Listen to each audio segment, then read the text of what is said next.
Thank you, Professor. Gusto poderles introducir al profesor Jeffrey Sachs. Es una presentación de sumo interés para todos nosotros, que tiene que ver con inversiones responsables, gobierno corporativo, medio ambiente y responsabilidad social. El profesor Sachs no necesita mucha presentación, es una persona ampliamente conocida por sus estudios en temas de economía, de desarrollo sustentable y políticas públicas para fomentar este tipo de desarrollo. Él actualmente preside el comité, es director del Centro para el Desarrollo Sostenible de la Universidad de Columbia y también preside la red de Soluciones de Desarrollo Sustentable de las Naciones Unidas.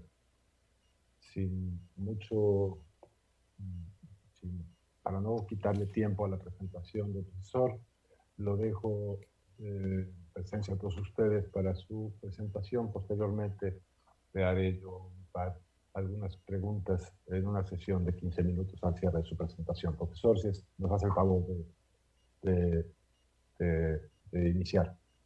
Muchas gracias. Muchas gracias a usted, Enrique, y muchas gracias a Amafore para la invitación de estar con ustedes. Es un gran honor para mí, pero mi español no es tan bueno. Voy a hablar en inglés, perdóname, pero entiendo español, más o menos. Thank you so much for the chance to be with you on an important day. In fact, important because of this online summit. Also important because UN Secretary General Guterres just this morning gave an important address exactly on the theme of our discussion. Because Secretary General Antonio Guterres, speaking at Columbia University, in fact, spoke about the agenda for the year 2021. Of course, our first agenda is to end the COVID-19 pandemic. And we're hoping that with improved public health measures and new vaccines coming online, 2021 will be the end of this terrible scourge. And I do wish Mexico all success, and I hope that everybody is staying safe. It is a dangerous disease, and we need to bring it under control. But Secretary General spoke about the diplomatic and financial agenda for 2021 as well. How to recover from COVID-19 and how to build back better. What kind of direction should the world economy take in the new investment program following the pandemic? 2021 is going to be a very important year for that because it will be a year of high diplomacy on the issue of climate change, on the issue of biodiversity, on the question of the oceans, on the question of the agriculture and food systems. So we have a completely packed global agenda that is going to shape how investors will direct finances for years to come.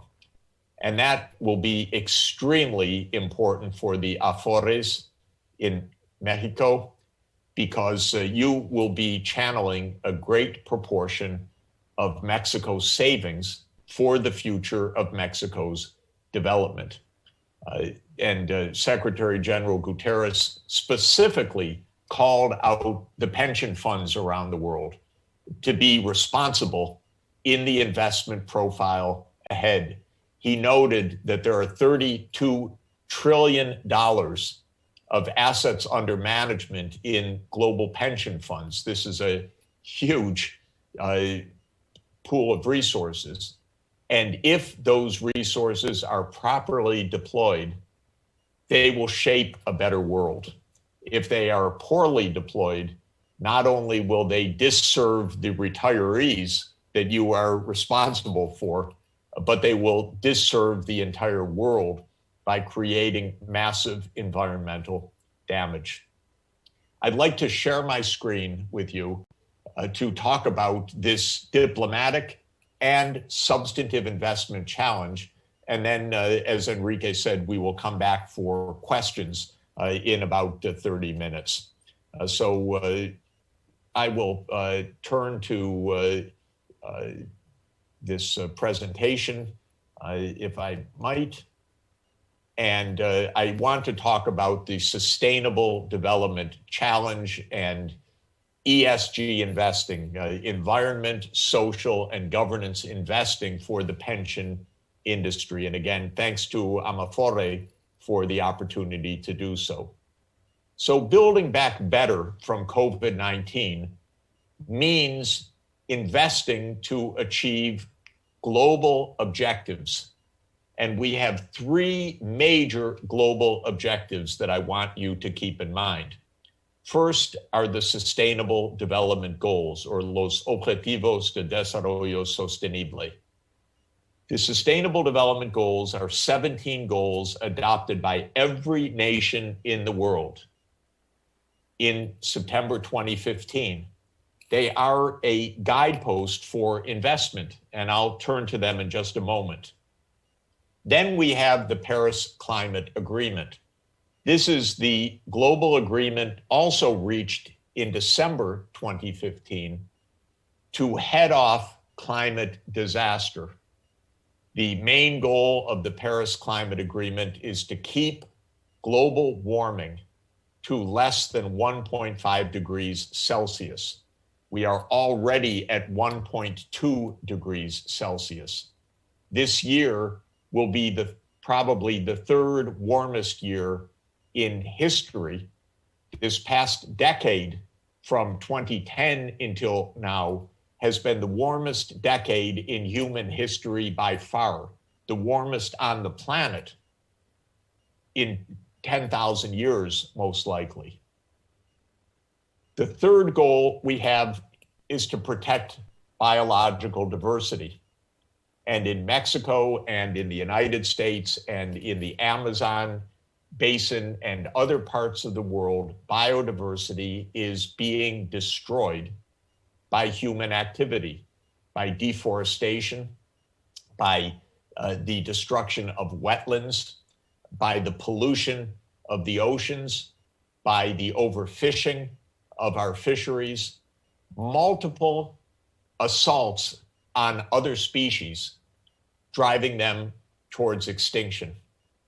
And so the world has agreed diplomatically, but not practically, but diplomatically, to achieve sustainable development, which means fair, inclusive, and environmentally sustainable growth. It's agreed on that.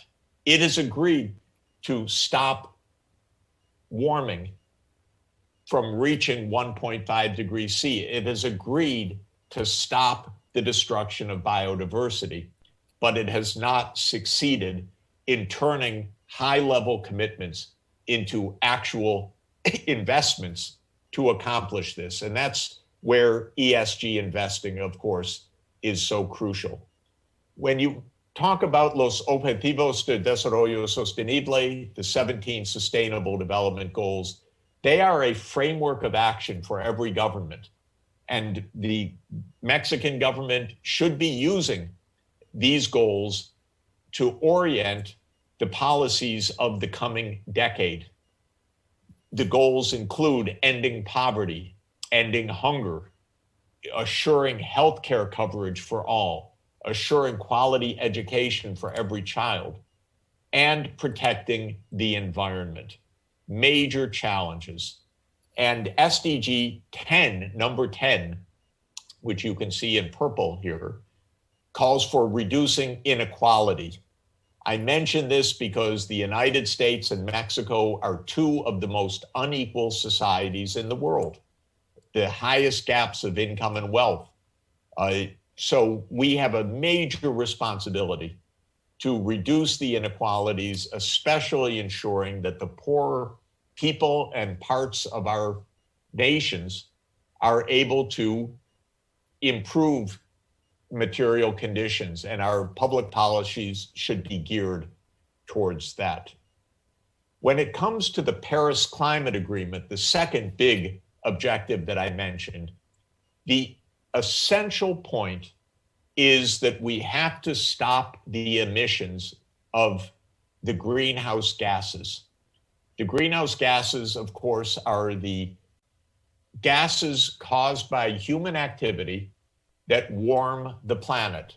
The most important of these is carbon dioxide, which is mainly released by burning coal, oil, and natural gas, but also released by deforestation, which releases the carbon dioxide in the vegetation, in the trees, and in the rest of the vegetation when deforestation occurs. Currently, the world is emitting 40 billion tons of carbon dioxide worldwide each year.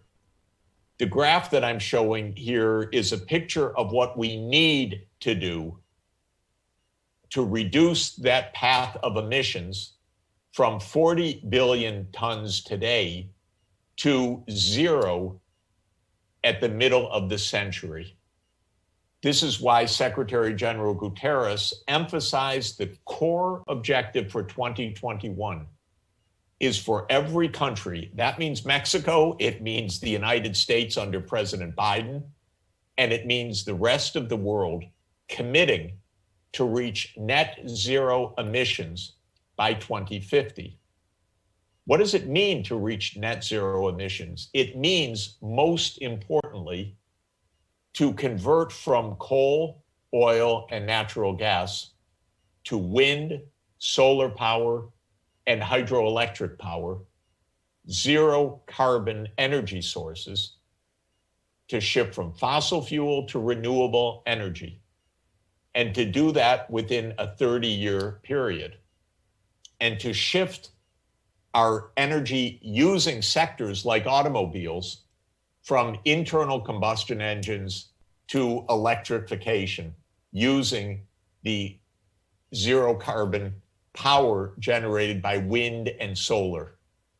Fortunately, Mexico is filled with renewable energy. You have the deserts in the north that can completely power the whole country. You have, of course, massive wind resources, especially offshore in the Caribbean, in the Atlantic coast. But these have to be tapped. The good news is Mexico and the United States have all the zero carbon renewable energy needed. The bad news is that Mexico and the United States remain until today overwhelmingly fossil fuel based economies. And the most important shift needed to keep the planet from reaching 1.5 degrees C or higher global warming is to shift to zero carbon energy. There's also the challenge, the third challenge I mentioned, of conserving biodiversity. And the main destroyer of biodiversity is deforestation. You can see Brazil, for example, bright red, where the Amazon basin is in intensive destruction. And you can see in the Asia Pacific region, the islands of the Indonesian archipelago also bright red, because there is massive deforestation taking place in the Indonesian islands to tear down the rainforest and replace it by palm oil. But that results in a mass loss of biodiversity. And you can see that Mexico is also suffering massive deforestation as forests are chopped down for avocado plantations, for example, and for other croplands that are encroaching on the forests. This not only releases carbon dioxide, but it destroys nature. and it threatens all of us through destruction of natural processes that protect us from storms, from rising sea levels, from disease, that give productivity to our crops. And all of this is under threat by the misuse of nature. In 2021, there is a packed diplomatic agenda. And I want to mention 4 major conferences to you. First is the Paris Climate Agreement Conference +5. Remember, the Paris Climate Agreement was reached in December 2015. We are 5 years later because we don't count COVID year. So this year's conference was postponed until November 2021 in Scotland. And this is the time that Mexico and the United States and Europe and others have to commit to net zero emissions by 2050. There will be in April in Lisbon, Portugal, a world conference on oceans to stop the overfishing, to stop the destruction of the coastlines, to stop the massive plastics pollution of the oceans. And this is also core to biodiversity, especially, of course, the marine biodiversity. Then there will be in May a very important conference on the Global Convention on Biological Diversity, which needs to put in place comprehensive protection against the deforestation and pollution, which is causing the collapse of biodiversity. Finally, in September at the United Nations headquarters next fall, there will be a World Food Systems Summit. Why food systems? Because we face not only a biodiversity crisis and a climate change crisis, but a food crisis. The food is not produced in a sustainable manner, nor is it consumed in a sustainable manner. We have obesity epidemics in Mexico and the United States, 2 of the highest obesity countries in the world because of unhealthy diets. We have many hungry people, and we have a agricultural production system which is itself both vulnerable to the environmental damage, but also causing environmental damage. And that's why the world food system is on the agenda. Now, these 4 conferences are very important diplomatically, but they're very important for you as investors because they will shape the future investment environment. And I want to emphasize the world will be different going forward in 2021. For one reason, it has to be. The current situation is disastrous and dangerous. The second is the United States wisely, thank God, voted Donald Trump out of office.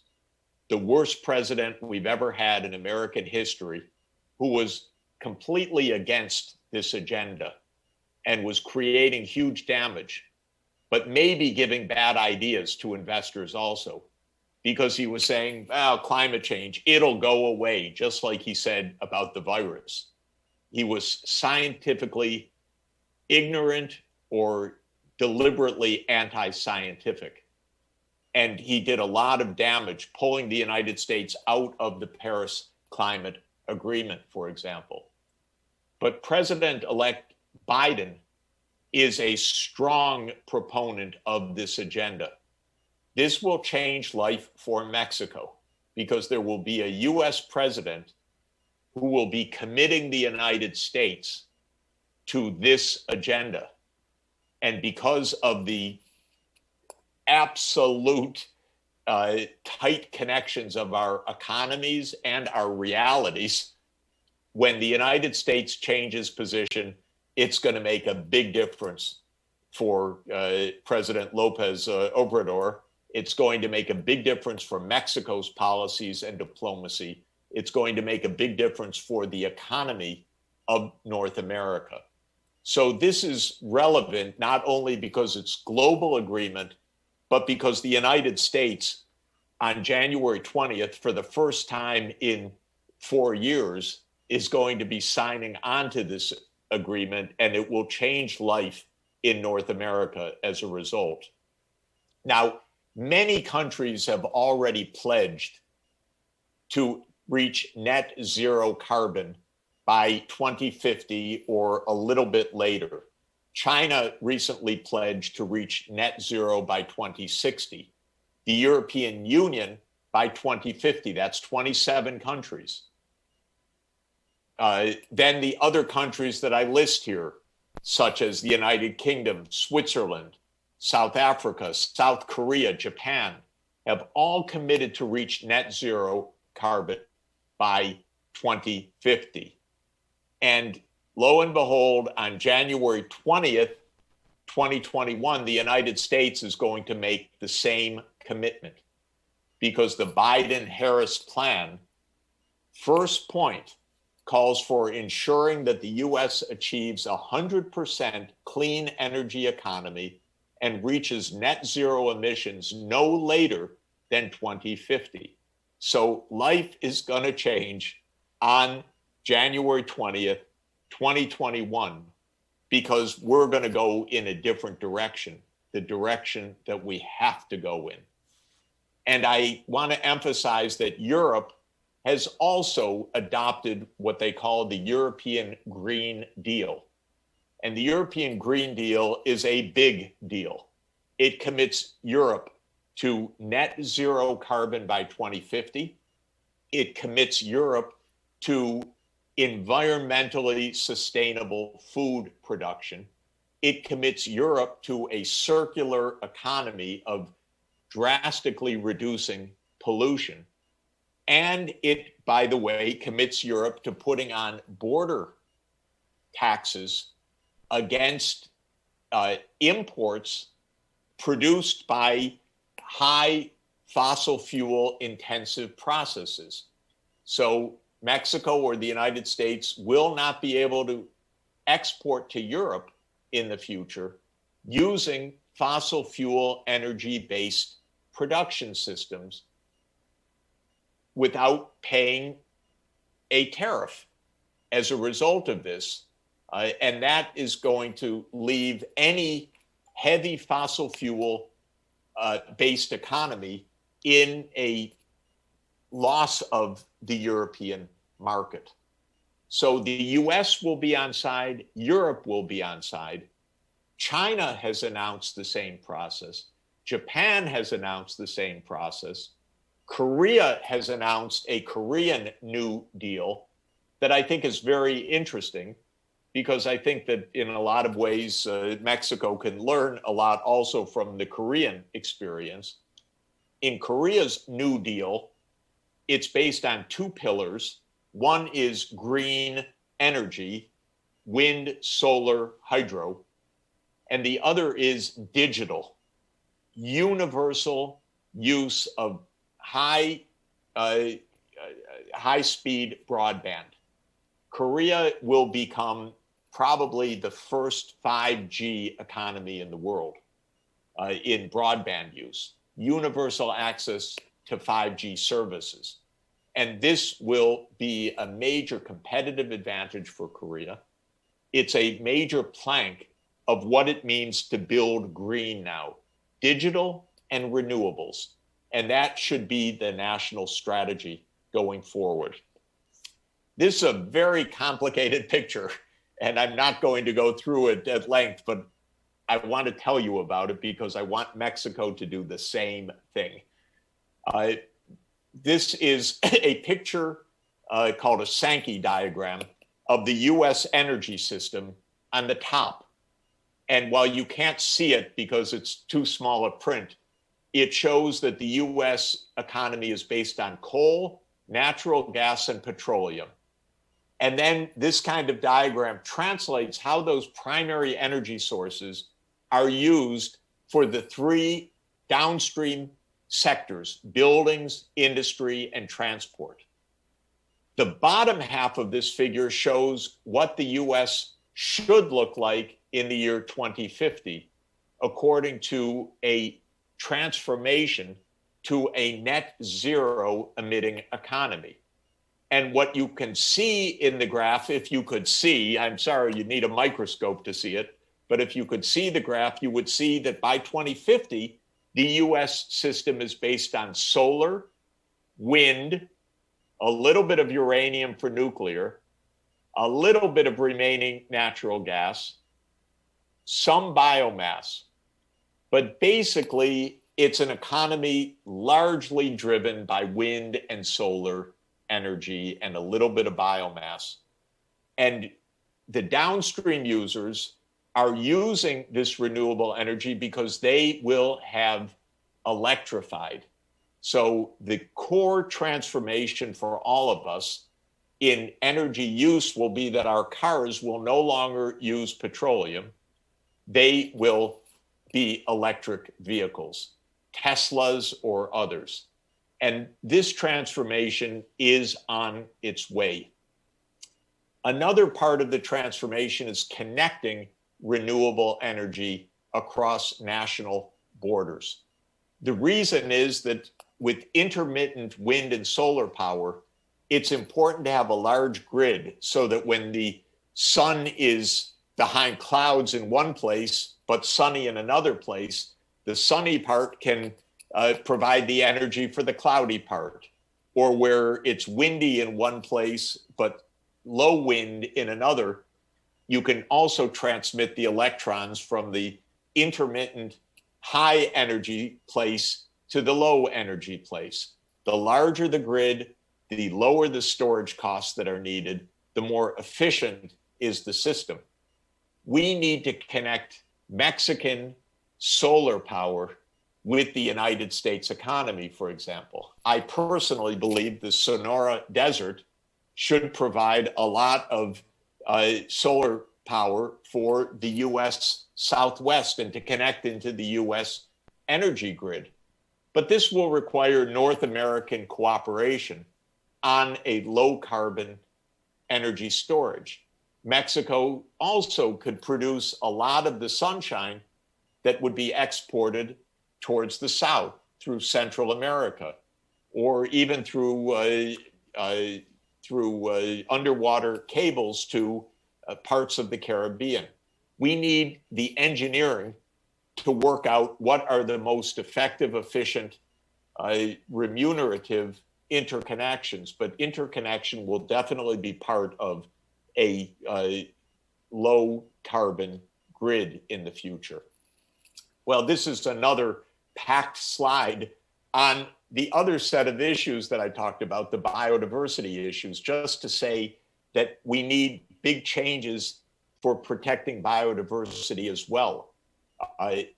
You can't quite see it here, but the UN has identified 6 threats to biodiversity on land and sea: invasive species, use of pesticides and plastics, unsustainable harvesting, and climate change.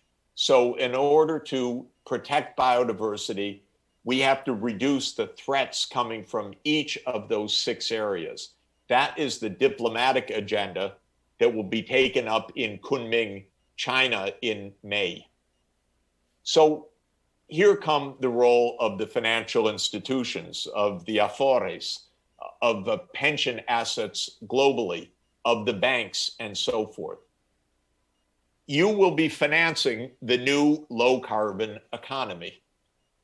And to put it another way, for pension funds and insurance companies and banks that continue to put money into fossil fuel investments, you will lose money because those assets will be stranded.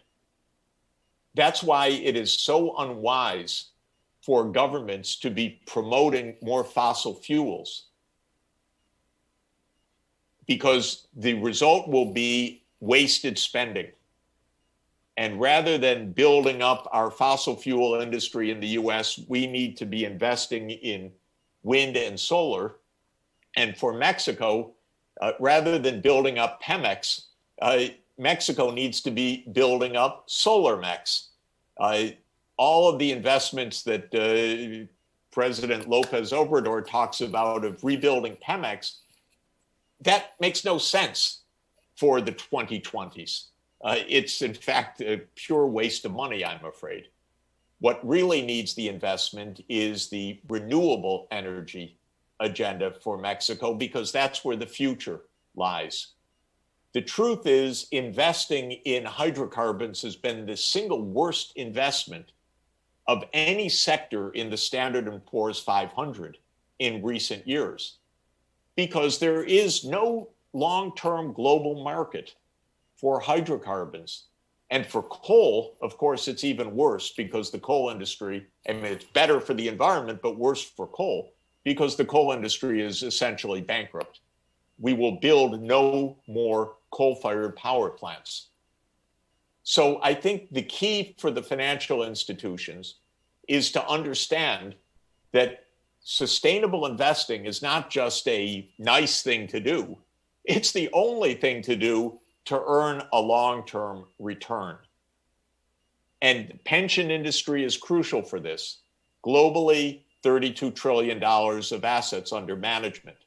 Central banks are going to play a big role, because central banks have already formed a network for greening the financial system that includes about 80 central banks around the world, including the Federal Reserve. And these central banks are going to be supervising the financial system to watch out for hidden risk in the form of stranded assets or investments in areas where climate change is going to lead infrastructure to be submerged or endangered by flooding or drought or rising sea levels. There's going to have to be a major role for national and multilateral development banks like the Inter-American Development Bank that will have a big role in financing the new green infrastructure. And the banking sector, which traditionally on Wall Street has been the main investor for fossil fuels, is going to have to stop pouring billions into fossil fuels, because the regulators won't even let them do that in the future. So I think the main point that I would stress is that not only is it wise to shift to green investment, it's going to be required. Just as there are diplomatic initiatives of governments around the world, there is, as all of you know, a massive effort now to revamp the regulatory and reporting systems on businesses and financial institutions to align with climate safety. And I mentioned just some of the key initiatives here: the Global Reporting Initiative, the Carbon Disclosure Project, the Sustainable Accounting Standards Board, a new climate-related financial disclosures policy promoted by the Financial Stability Board. And this climate-related financial disclosures requirement was supported this morning by Secretary General Guterres, and so on.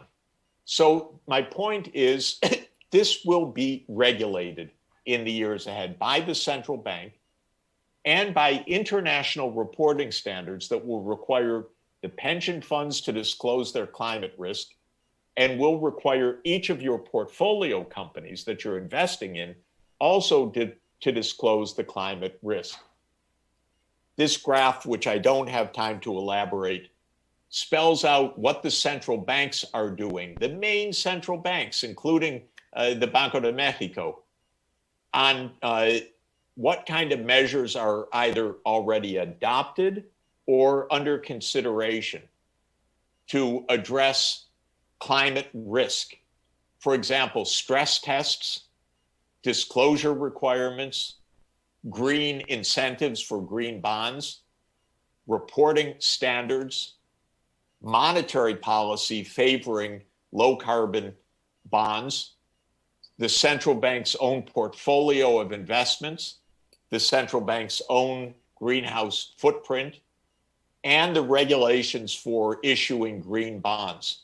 My point is the major central banks, this is the G20 central banks, and others are already on the case for regulation, and more is to come. And this graph summarizes the disclosure requirements on climate risk that the very influential Financial Stability Board is recommending. Finally, let me say what is really urgently needed for your investments, for the members of Amafore, for the Afores who are investing in Mexico's future. Most importantly, you need a national framework of action, because Mexico does not have a green recovery plan right now. The United States will have one on January 20th, 2021. Europe has its European Green Deal. Korea has its Korean Green Deal. Mexico is going to need a green plan. The president has wanted to promote the recovery of the oil sector. It's the wrong strategy. Mexico will produce oil for some time for sure, but oil will be phased out in the world. What will be phased in is digital and renewables. And those are the two pillars for long-term competitiveness and for economic growth.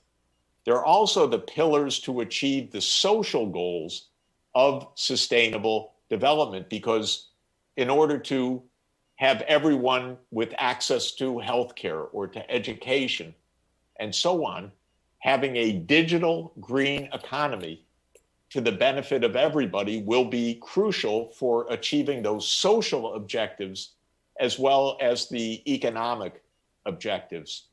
So I think all of your work is going to be tremendously enhanced when the government of Mexico makes clear that it has a plan to reach net zero by 2050, that it has a plan to stabilize and protect the biodiversity in Mexico, which is outstanding in such a beautiful country.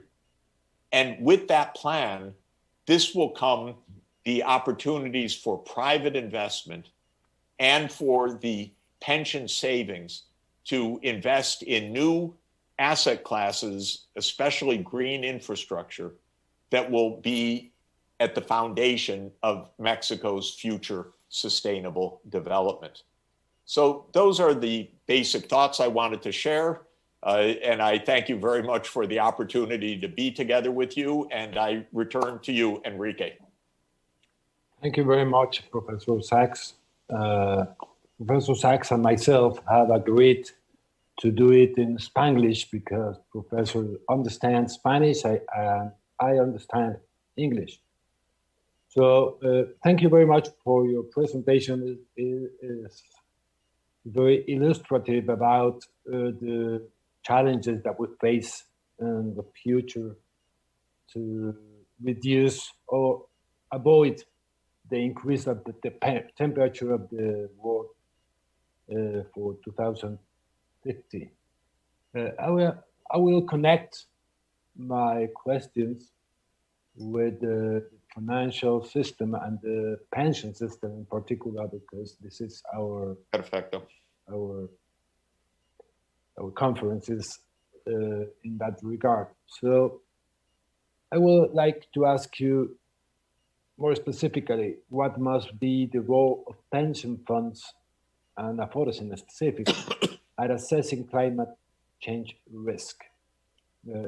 How do you recommend us to organize ourselves to try to promote a more cleaner environment? Muy bien. I think the key, in my opinion, and I was very happy to hear the emphasis of Secretary General Guterres this morning when he spoke at the Columbia University. The key is to start with the mindset that we must have a deep energy transformation.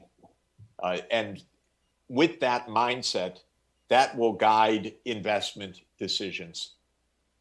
I should mention, why is it so important to keep the global warming below 1.5 degrees? And I think that there are two parts to that. One is that the scientists very much worry that if we reach above 1.5 degrees, we will set off cycles of reinforcing warming that will amplify the warming maybe to 3 or 4 or 5 degrees, which would be completely devastating for our crops, our health, our safety. So the risk of reaching a threshold that then triggers a huge increase afterwards is very real. And there are many reasons for those feedback cycles.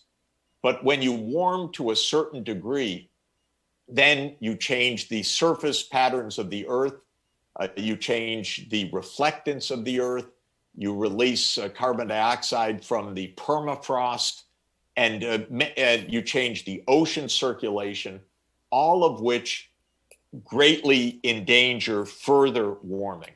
The second reason that is very dramatic is that it's feared by the scientists that we're already at a temperature warm enough or very slight increase that will lead to the collapse of the ice sheets of Antarctica and of Greenland, which would mean a many meters rise of sea levels, which would be devastating for humanity because we have built up our world economy on the coasts, and we would have dislocation of billions of people and of the core economies of the world with a sea level rise of a few meters. But that's absolutely possible at the rate that we are going. I have colleagues at Columbia University who study the ice sheet, and they tell me how absolutely dangerous this situation is. So these are the reasons why the scientists are saying, please stop, no more than 1.5 degrees. It's even too dangerous. And we have to come down, cool from where we are, they say. And in order to reach 1.5 degrees, if you look at the climate processes, that requires the kind of decarbonization by mid-century that I'm talking about. Even that doesn't ensure that we stay below 1.5 degrees. It may be too late, but we need at least by the middle of the century to decarbonize. So what's a problem is when our governments don't recognize the reality. And they say, well, we want to keep investing in oil. We want to keep investing in fossil fuels. And what do? Because if a president says go this way, but you know you have to go the other way, investors are, my God, this is impossible. There's no way to plan this future. And that's why, to my mind, it is so important for the health of an economy and for the health of a portfolio for the government to be pointing in the reasonable direction. But it's not easy for our governments, and they require a kind of planning that is especially hard for them, thinking ahead, not just 1 year or 2 years, but thinking ahead 30 years. And this is the first point that I am making every day to the new Biden team. You must plan for mid-century, not just for the year 2024 when the next presidential election will be. And this is a major point. Today, I have in an article in the Project Syndicate, which people can look up, some of the discussion of how to govern a longer-term transformation. Thank you, Professor. If you don't mind, I will switch into Spanish in order to make a better question. I hope you understand. Sí, sí. Me gustaría que nos platicara si en su opinión el sector financiero en lo general, inversionistas institucionales, bancos, aseguradoras, somos capaces de forzar esa transformación de la inversión en combustibles fósiles a combustibles limpios, si nos organizamos bien. ¿Cuál es su visión? Y segundo, ¿hay suficiente dinero disponible para lograr esta transformación de combustibles fósiles a combustibles limpios en el mundo? Sí. So I'll start with the second part. Do we have enough financing? Very interestingly, it does not require more aggregate financing to go the clean route versus the fossil fuel route. Sorry to interrupt, because I would like to add to my question. Oh, sí. It is profitable to invest in clean energy? Yeah. It is important, yeah. Muy importante. So first, if you look at the transformation to net zero by mid-century, the cost of doing that is not much higher and not even necessarily higher than the cost of investing in the fossil fuel route. Both require several percent of national income every year because we spend a lot of money investing in energy. So it's not cheap to invest in energy, but it's not so much more expensive to invest in clean energy than dirty energy. It depends. Some places already, even without any public policy, are finding that it's cheaper to buy solar or wind than it is to buy coal-fired or gas-fired electricity. This is happening purely on market forces, especially in places with great sunshine or with proximity to population centers. Many businesses, some of the leading businesses, say in the United States, Amazon, Google, and so forth, are also pledged only to buy green electricity.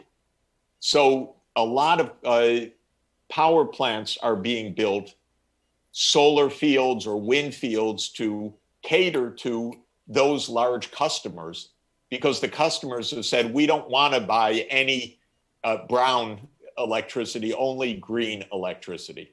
And so that's a second consideration. But in general, it will be much better if the governments also add in clear incentives and goals. I believe that any country should say, by the year 2030 or 2035, you cannot buy internal combustion engines anymore, only electric vehicles. Many countries are already adopting that. And I expect that there will be an electricity standard in the United States, nationwide, like there is in New York State and in California, that all new investments are aiming to reach net zero by regulation. So in New York State, by law, as of 2040, electricity has to be net zero carbon. In California, it's 2045. And there are about 20 states so far that have that legal limit, but with Biden, it will be a nationwide limit in my expectation. So regulation, carbon pricing, and market forces all point in the same direction, which is that in the right framework, it will be the only profitable thing to do. But I would say even now, if you look at a balance sheet as an analyst and you say this gas-fired plant makes sense or this coal plant makes sense because it's cheaper, just wait. Think ahead 5 years or 10 years, maybe the regulators are going to force that plant to close down when they finally come to the reality of the situation. So the asset will be lost, the investment will be lost. That's what the investors have to think about. So that is a good news because it is profitable to invest in sustainable development. And it will be very risky to invest in brown assets, as you have said recently. In Spanish. Sí. To close with a positive message, please. Yes. Do you think we have enough time? We are going to win this battle? Or do you think we are way behind the curve, and we have to move too much faster in order to reach the goals that you have mentioned? The answer is ambos. We're way behind the curve, but we still have enough time, just barely. And I was very worried if Trump would get reelected. This would have been a disaster for the United States and the world. But he lost. And interestingly, Biden campaigned very clearly on climate change. And Trump thought, I'm going to win because I'm going to go to the coal states and I'm going to go to the oil states. And that's where I'm going to win the election. But the American people are smarter than that. And they voted a significant majority for Biden because they understand also that we really need to change. And so this is where it's extremely important to have a national strategy right now. And what I would, as I mentioned in my last slide, given the fact that Europe has done this, China has done it, Japan has done it, Korea has done it, the US is about to do it, I think it's really important for Mexico to make a plan now, to make a scenario to get to 2050. Because first of all, Mexico has wonderful resources to do it. Second, it will create new pathways of growth. Third, it's going to be required in the North American market. I'm sure of it. I don't know when, but it's going to become part of our North American market strategy, especially with Biden in place. The Secretary General is going to be knocking on the door of the government of Mexico, surely, like he is all over the world, saying, where's your plan for 2050? Because when we come to Scotland in November, you need to announce that plan. And I think with that plan, the investors will then be able to say, now we have a path forward. And I would guess that the Banco de Mexico is also going to be knocking on the doors of the banks and the Afores and saying, you have to demonstrate that you are climate resilient in your portfolios. This will also be one of the reasons for all of us to sit up and take note.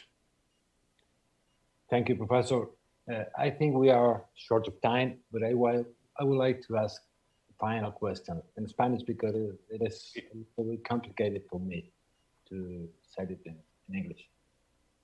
¿Qué opina acerca de la compensación que los países desarrollados pudieran hacer a los países en desarrollo a cambio de no deforestar las vastas zonas que hay en Brasil, por ejemplo, y en México todavía? Sí. ¿Qué cree que se puede hacer para que compensemos a Brasil por no explotar el Amazonas, por ejemplo? Y ese tipo de arreglos entre países desarrollados y países en desarrollo para lograr un mejor arreglo global. Perfect question, because we need new financial instruments. The rich countries have promised to help the developing countries and the middle income countries. If Mexico or Brazil protects vital biodiversity, that's for the whole world. And the whole world should help to finance that. And there have been some useful experiments like the Amazon Fund that Norway created together with Germany. But then Bolsonaro said, I don't want to have foreigners meddling. And so Bolsonaro actually, rather than strengthening that initiative, weakened it. But I think that if the governments of Mexico and Brazil and others say, look, we are part of the solution, but we also need to have financing to help do it, there will be a mobilization for that. Not simple, but absolutely feasible.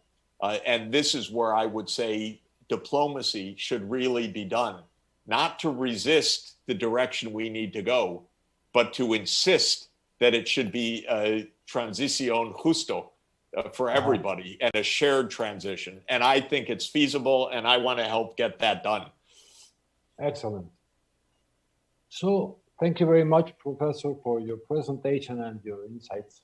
I am very glad to conduct this Q&A session. But Alvaro, I don't know if we are on time. We if we have more time to make questions, we are at our disposal. Thank you, Enrique. Maybe we'll have one more question if you want. Okay. Okay.